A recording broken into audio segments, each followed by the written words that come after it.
to begin the cleaning of the canals. "How kind of the mayor to toss the city some table scraps," Griffoni observed. Brunetti ran his eyes down the slopes of the canal, where the mud and detritus of decades had been exposed. The black slime began just below the high water mark, growing thicker as it slithered into deeper water. Dark, rotten, it smelled strongly unpleasant, slippery and slick. It resembled nothing so much as human waste. It filled Brunetti with disgust almost as strong as horror. "How fitting that it would come from him," he said. Despite the smell, they made no attempt to leave.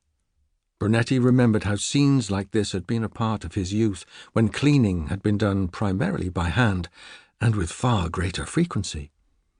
He recalled the wooden walkways built on both sides of the canals, and the cat-like ease of the workers moving about on them with their shovels and buckets.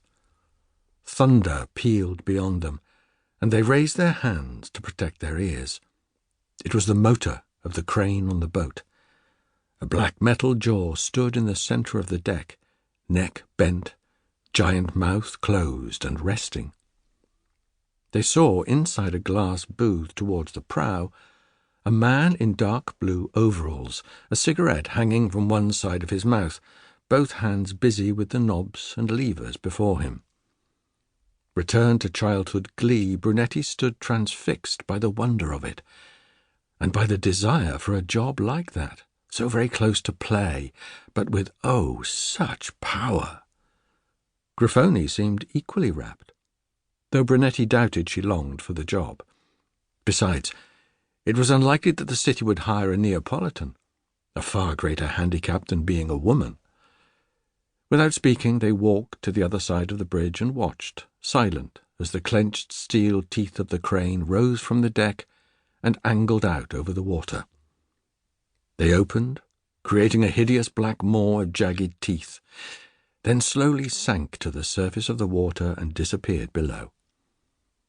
The man's hands moved, and the long steel arm shifted minimally to the right, paused and seemed to shake about under the water, then began to rise. As it broke the greasy surface, Brunetti saw pieces of plastic, rubber, and metal hanging from the teeth.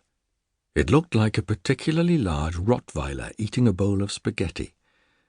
The long arm lifted and held the jaws in the air while water cascaded back into the canal, then swung to the front of the boat, already heaped with mud-smeared rubbish. It stopped, just above the pile of trash and sludge. Slowly the jaws pulled open, and the junk inside crashed and clanged down onto the pile. A few small motions of the workers' hands shook the last fragments free, and then the jaws swung back and sank again into the water. They had not noticed a second worker standing on the reeva with a shovel in his hands. As soon as the metal jaws moved away, he stepped onto a board running across the boat and smoothed out the pile of debris, shifting rotting plastic bags filled with bottles to the sides, shoving at a decomposing radio, the wheel of a bicycle, and some other objects too decayed to be identifiable. They watched in companionable silence for a long time, neither wanting to start walking again, each convinced that only the other person could understand the joint pleasure to be had in watching the machine at work. Neither spoke, united in a strange intimacy.